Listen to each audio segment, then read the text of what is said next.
보도록 하겠습니다. 오늘 우리에게 주신 하나님의 말씀 창세기 27장 말씀입니다.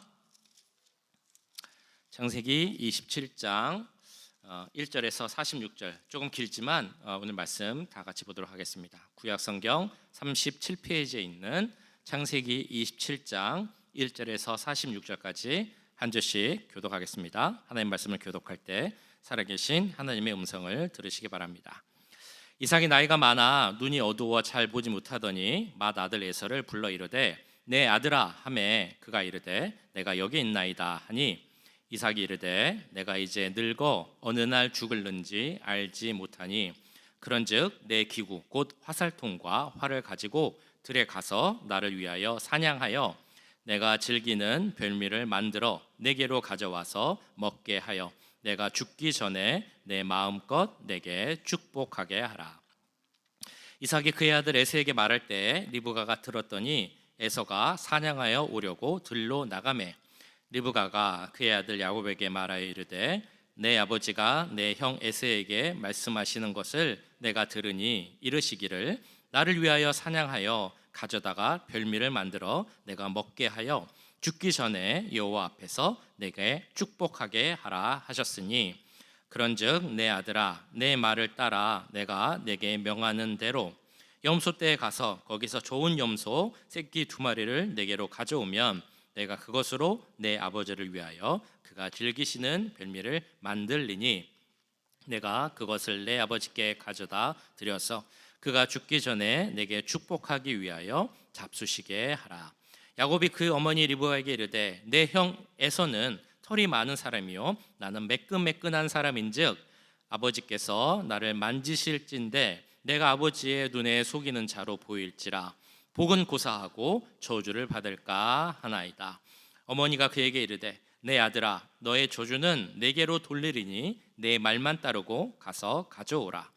그가 가서 끌어다가 어머니에게로 가져왔더니 그의 어머니가 그의 아버지가 즐기는 별미를 만들었더라.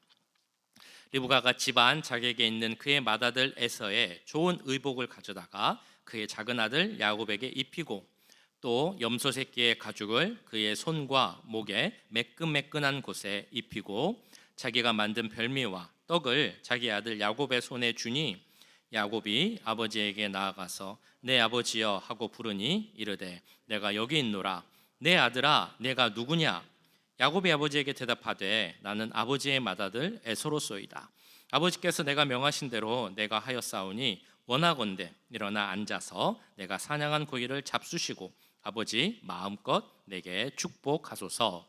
이삭이 그의 아들에게 이르되 내 아들아 내가 어떻게 이같이 속히 잡았느냐? 그가 이르되 아버지의 하나님 여호와께서 나로 순조롭게 만나게 하셨음이니이다. 이삭이 야곱에게 이르되 내 아들아 가까이 오라. 내가 과연 내 아들 에서인지 아닌지 내가 너를 만져보려 하노라.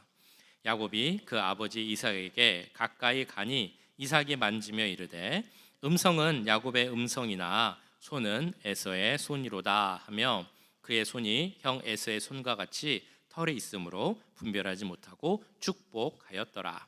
이삭이 이르되 내가 참 내 아들 에서냐? 그가 대답하되 그러하니이다. 이삭이 이르되 내게로 가져오라. 내 아들이 사냥한 고기를 먹고 내 마음껏 내게 축복하리라. 야곱이 그에게로 가져가매 그가 먹고 또 포도주를 가져가매 그가 마시고 그의 아버지 이삭이 그에게 이르되 내 아들아 가까이 와서 내게 입맞추라. 그가 가까이 가서 그에게 입맞추니 아버지가 그의 옷에 향취를 맡고 그에게 축복하여 이르되 내 아들의 향취는 여호와께서 복주신 밭의 향취로다. 하나님은 하늘의 이슬과 땅의 기름짐이며 풍성한 곡식과 포도주를 내게 주시기를 원하노라. 만민이 너를 섬기고 열국이 내게 굴복하리니 내가 형제들의 주가 되고 내 어머니의 아들들이 내게 굴복하며 너를 저주하는 자는 저주를 받고 너를 축복하는 자는 복을 받기를 원하노라. 이삭이 야곱에게 축복하기를 마침에 야곱이 그의 아버지 이삭 앞에서 나가자 곧 그의 형 에서가 사냥하여 돌아온지라. 그가 별미를 만들어 아버지에게로 가지고 가서 이르되 아버지여 일어나서 아들이 사냥한 고기를 잡수시고 마음껏 내게 축복하소서. 그의 아버지 이삭이 그에게 이르되 너는 누구냐? 그가 대답하되 나는 아버지의 아들 곧 아버지의 맏아들 에서로소이다. 이삭이 심히 크게 떨며 이르되 그러면 사냥한 고기를 내게 가져온 자가 누구냐? 내가 오기 전에 내가 다 먹고 그를 위하여 축복하였은즉 그가 반드시 복을 받을 것이니라. 에서가 그의 아버지의 말을 듣고 소리질러 슬피 울며 아버지에게 이르되 내 아버지여 내게 축복하소서. 내게도 그리하소서. 이삭이 이르되 내 아우가 와서 속여 내 복을 빼앗았도다. 에서가 이르되 그의 이름을 야곱이라 함이 합당하지 아니하니이까 그가 나를 속임이 이것이 두 번째니이다. 전에는 나의 장제의 명분을 빼앗고 이제는 내 복을 빼앗았나이다. 또 이르되 아버지께서 나를 위하여 필복을 남기지 아니하셨나이까. 이삭이 에서에게 대답하여 이르되 내가 그를 너의 주로 세우고 그의 모든 형제를 내가 그에게 종으로 주었으며 곡식과 포도주를 그에게 주었으니 내 아들아 내가 내게 무엇을 할 수 있으랴. 에서가 아버지에게 이르되 내 아버지여 아버지가 빌복이 이 하나뿐이리이까 내 아버지여 내게 축복하소서. 내게도 그리하소서 하고 소리를 높여오니 그 아버지 이삭이 그에게 대답하여 이르되 내 주소는 땅의 기름짐에서 멀고 내리는 하늘 이슬에서 멀 것이며 너는 칼을 믿고 생활하겠고 내 아우를 섬길 것이며 내가 매임을 벗을 때에는 그 멍에를 내 목에서 떨쳐버리리라 하였더라.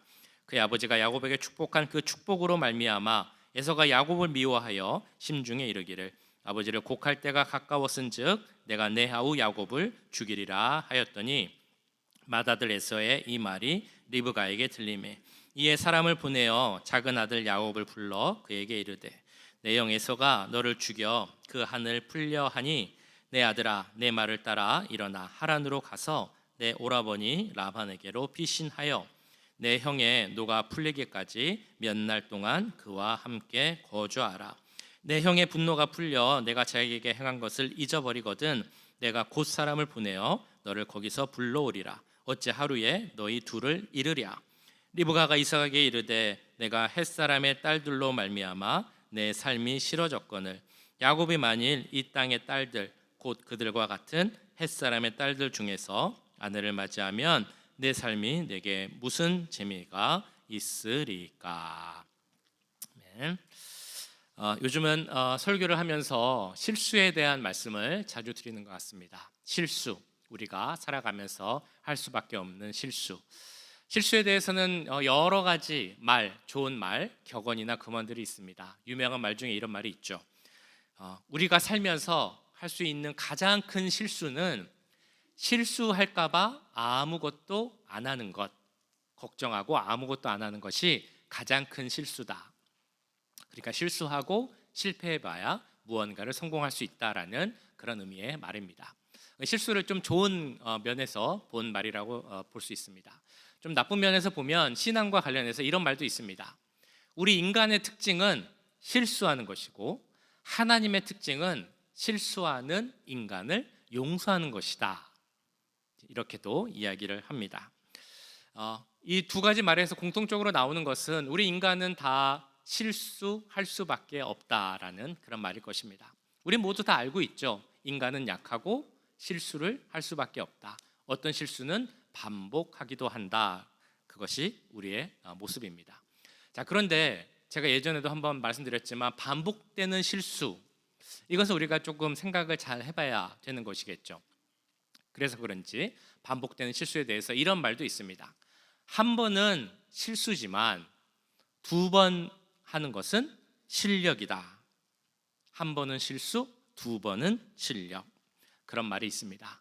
실수가 쌓이게 되면 그것이 내 모습이 되는 것이다 라는 그런 의미가 되겠습니다. 그리고 그런 것이 쌓이게 되면 그것이 곧 나의 약점, 나의 결점, 잘못, 그리고 죄된 모습이 될 수 있다라는 것을 의미하는 말일 것입니다. 오늘 말씀을 보시면 실수하는 사람들, 실수가 반복되고 그래서 잘못하는 사람들에 대한 모습이 나옵니다. 대표적으로 이삭을 중심으로 한 사람들의 모습입니다. 오늘 말씀을 좀 잘 이해하기 위해서는 그 사람들의 나이를 조금 알면은 좋습니다. 자, 먼저 이삭이 나오는데 이삭은 40세에 결혼을 합니다. 그런데 결혼하고 나서 한동안 아이가 없어요. 몇 년 동안 없냐면 20년 동안이 아이가 없습니다. 그러다가 쌍둥이 아이를 낳게 되죠. 에서와 야곱. 그러니까 이삭이 60세에 두 아들을 갖게 됩니다. 자, 그리고 어제 보셨던 말씀인 26장 마지막 말씀을 보면 에서가 결혼한 나이가 이렇게 나옵니다. 에서가 40세에 헷 족속 부에리의 딸 유딧과 헷 족속 엘론의 딸 바스맛을 아내로 맞이하였더니, 그러니까 60세에 아이를 낳고 그 아이 에서가 40세에 결혼을 했습니다. 그러면 아들 에서는 이삭이 몇 살 때 결혼을 했을까요? 간단한 산수죠. 네, 몇 살일까요? 이삭이 60세에 아이를 낳고 그 아이가 40세에 결혼을 했습니다. 그때 이삭은 몇 살이었을까요? 100살. 네, 맞죠? 100세에 결혼을 했습니다. 자, 그렇게 에서가 이삭 100세 때 결혼을 하고 나서 26장이 끝나고 오늘 27장 1절이 이렇게 시작을 합니다. 이삭이 나이가 많아 눈이 어두워 잘 보지 못하더니 맏아들 에서를 불러 이르되 내 아들아 하매 그가 이르되 내가 여기 있나이다. 자, 여기는 이삭의 나이가 나오진 않습니다. 다만 이삭의 나이가 많았다라고만 나옵니다. 자, 그런데 뒤에 나오는 자녀들의 나이 이런 것들을 계산을 해보면 오늘 이삭이 몇 살이었는지를 알 수가 있습니다. 몇 살이었냐면 137세였다는 것을 알 수 있습니다. 그러면 창세기 26장과 창세기 27장의 시간 차이가 몇 년이 되는 것일까요? 37년이 되는 것이죠. 26장이 끝나고 27장이 시작하는 그 기간이 37년이었습니다. 그리고 이 37년을 아는 것이 오늘 말씀을 이해하는 데 있어서 중요합니다. 키워드라고 할 수 있습니다. 그러니까 그 기간이 37년이었다라는 것을 우리가 기억하면서 그 다음 말씀을 한번 보겠습니다. 2절부터 이삭이 이르되 내가 이제 늙어 어느 날 죽을는지 알지 못하니 그런즉 내 기구 곧 화살통과 활을 가지고 들에 가서 나를 위하여 사냥하여 내가 즐기는 별미를 만들어 내게로 가져와서 먹게 하여 내가 죽기 전에 내 마음껏 내게 축복하게 하라. 자, 이 말씀은 이런 내용이죠. 이삭이 137세가 되어서 자기가 생각을 해보니까 건강이 좀 많이 약해진 것 같다라는 생각을 한 것 같습니다. 그래서 그 아들 에서를 불러서 이렇게 이야기를 합니다. 에서야, 내가 언제 하나님의 부르심을 받을지 모르는데 그러니까 네가 가서 좋은 짐승을 잡아서 맛있는 음식을 좀 만들어 와라. 그러면 내가 그것을 맛있게 먹고 기분이 참 좋아져서 기쁜 마음으로 너를 진심을 다해 정말 최선을 다해 축복하겠다, 이런 말을 하고 있습니다. 이 장면만 보면 너무 아름다운 그런 모습이라고도 볼 수 있겠죠. 아버지가 아들에게 네가 좀 맛있는 것 좀 해와. 그러면 내가 그거 맛있게 먹고 너를 정말 축복해 줄게. 이 모습은 참 좋은 그런 모습입니다. 그런데 이 속사정을 알고 보면 이것이 그냥 마냥 좋은 모습은 아니다라는 것을 우리는 알 수 있습니다. 도대체 속사정이 무엇이길래 이게 좋은 모습은 아니다라고 말씀을 드리는 것일까요? 이삭이 갖고 있었던 가장 큰 문제는 무엇이냐면 장자인 에서에게 장자의 축복을 주려고 했던 것입니다. 말이 좀 이상하지 않나요? 장자인 에서에게 장자의 축복을 주려고 했던 것이 바로 이삭의 문제였다는 것입니다. 왜 이게 문제이겠습니까? 에서하고 야곱 둘 중에 먼저 태어난 사람은 당연히 에서고, 에서가 먼저 태어났으면 어쨌든 쌍둥이지만 에서가 장자이니까 장자인 에서한테 축복을 주는 게 맞는데 그렇지 않다는 것입니다. 그 이유는 하나님께서 그에 대한 말씀을 주셨기 때문입니다. 창세기 25장에 나오죠. 여호와께서 그에게 이르시되 두 국민이 내 태중에 있구나. 두 민족이 내 복중에서부터 나누이리라. 이 족속이 저 족속보다 강하겠고 큰 자가 어린 자를 섬기리라 하셨더라. 여기서 큰 자가 누굴까요? 에서. 작은 자, 어린 자가 야곱입니다. 그 조상으로부터 올라가 보면 하나님께서 아브라함에게 축복하면서 약속하셨습니다. 내가 너에게 후손을 주고 큰 민족을 이루겠다. 그 약속 중에서 이삭이 태어났습니다. 이삭에게 가서도 똑같은 말씀을 하십니다. 내가 너에게 후손을 주고 큰 민족을 이룰 것이다.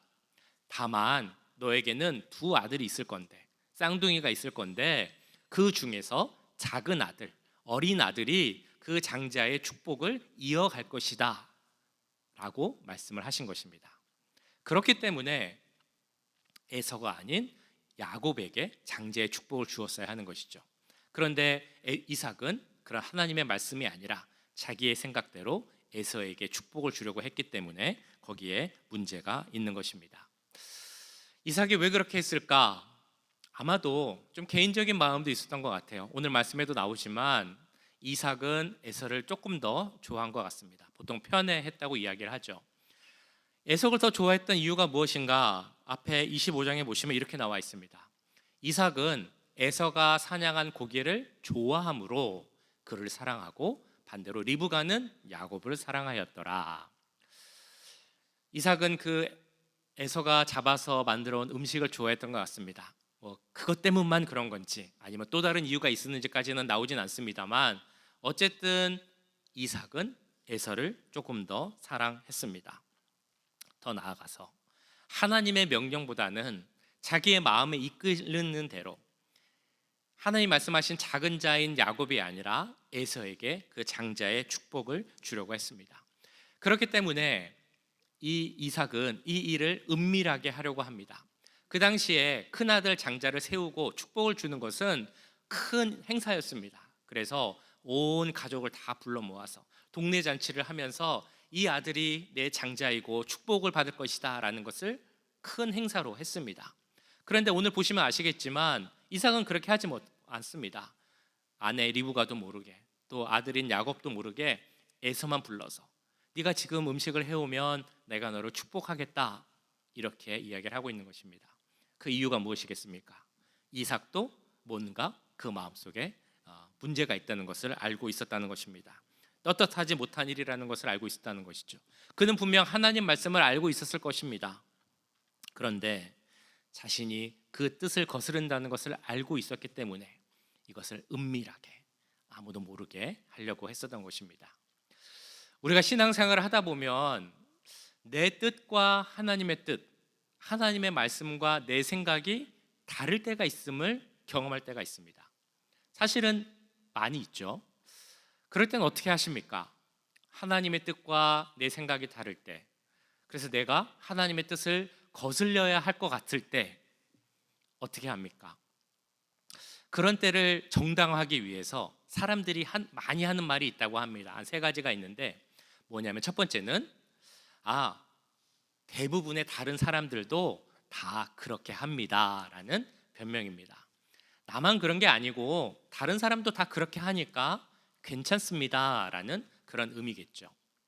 그러나 다른 사람들이 다 그렇게 한다고 해서, 아니 세상의 모든 사람이 다 그렇게 한다고 해서 그것이 하나님의 뜻과 같다라는 것을 아무도 말할 수는 없습니다. 두 번째, 항상 그렇게 해왔습니다 라는 말을 합니다. 역사적으로 전통적으로 봤을 때 오랜 시간 동안 그냥 그렇게 해왔습니다. 그러니까 괜찮지 않습니까? 라는 그런 말을 합니다. 그러나 우리가 다 아시는 것처럼 전통적으로 오래 해온 일이라고 해서 그 일이 다 옳은 일이라는 일이지 않다는 것을 우리는 또한 알고 있습니다.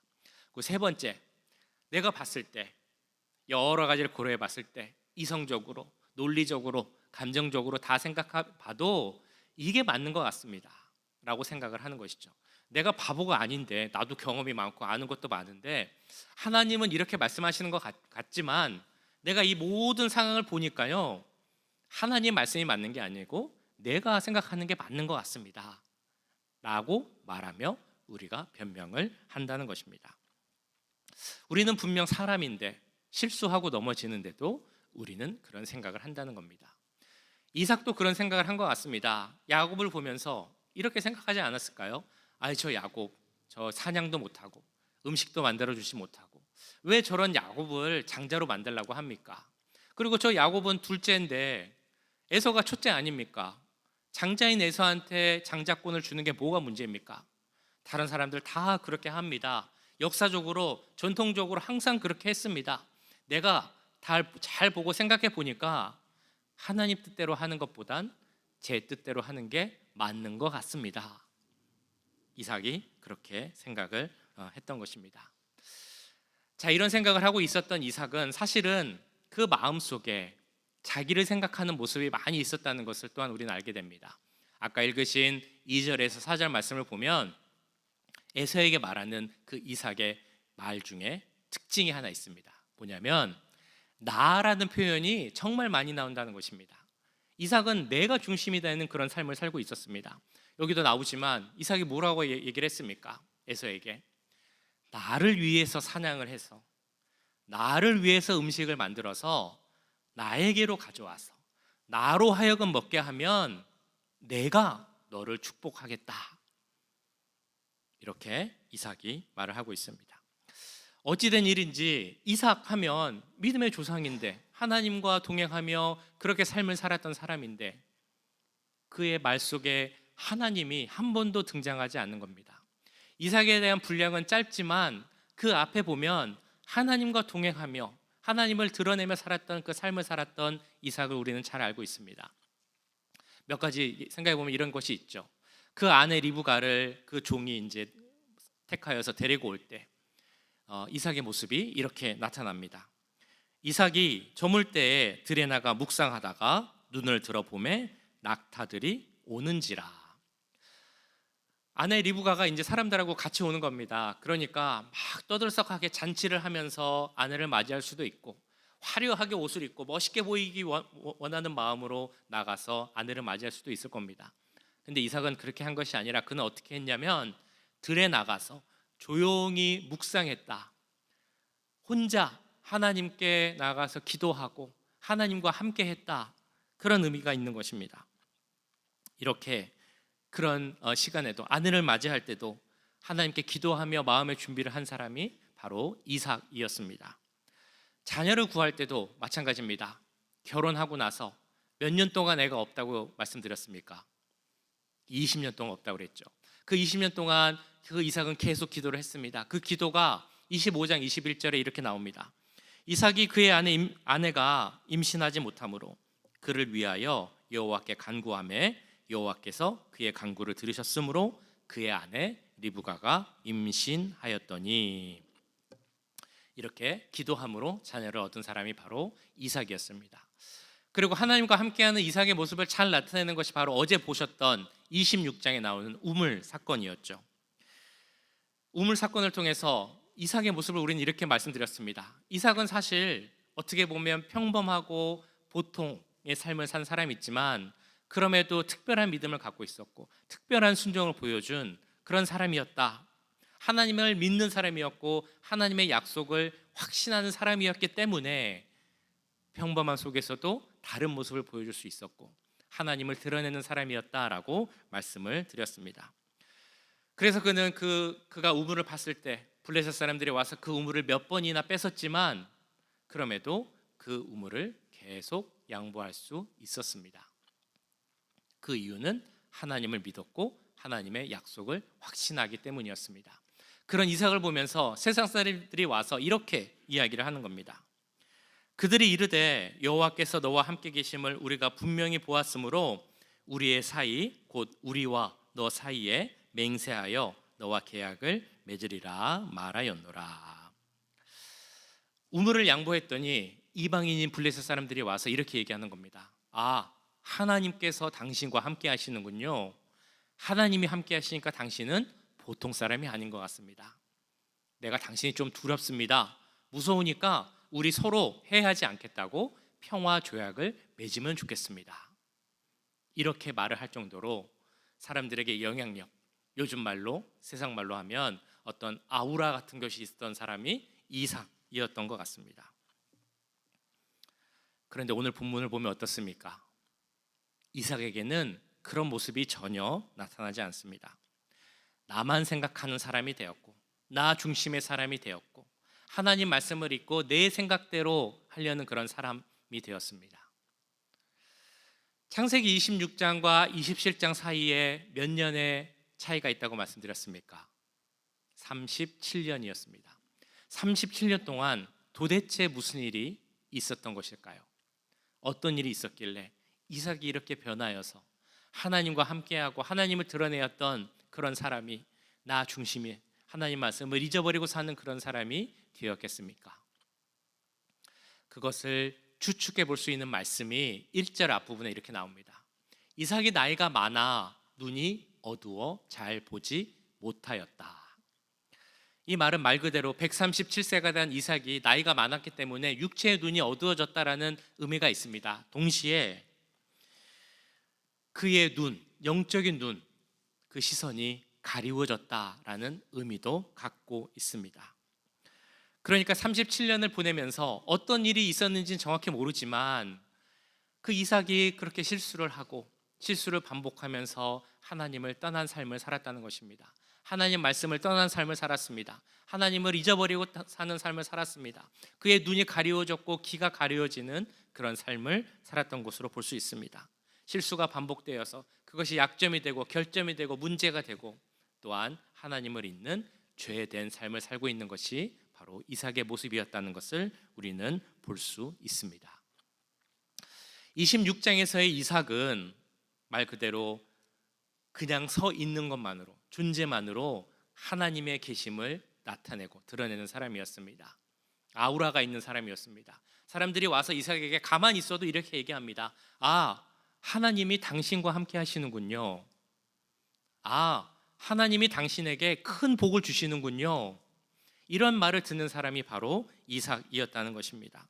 그냥 세상 사람들이 봐도 하나님이 주시는 축복이 넘치는 사람이 바로 이삭이었습니다. 그런데 그의 삶이 바뀌게 된 것입니다. 시간이 지났는데, 나이가 더 들었는데 그는 하나님을 더 나타내고 하나님을 증거하는 사람이 아니라 자신을 위해 사는 사람이 되었습니다. 시간이 더 지날수록 그 존재만으로 하나님을 드러내고 좋은 영향을 미치는 사람이 아니라 주위 사람들에게도 안 좋은 영향을 미치는 사람이 되었다라는 것입니다. 그래서 이런 이삭의 모습이 그의 가족인 리브가, 에서 그리고 이삭에게, 야곱에게 안 좋은 모습을 미친 것을 우리 말씀을 통해서 볼 수 있습니다. 리브가에게는 어떤 영향을 미쳤겠습니까? 5절부터 보시면 이렇게 나와 있습니다.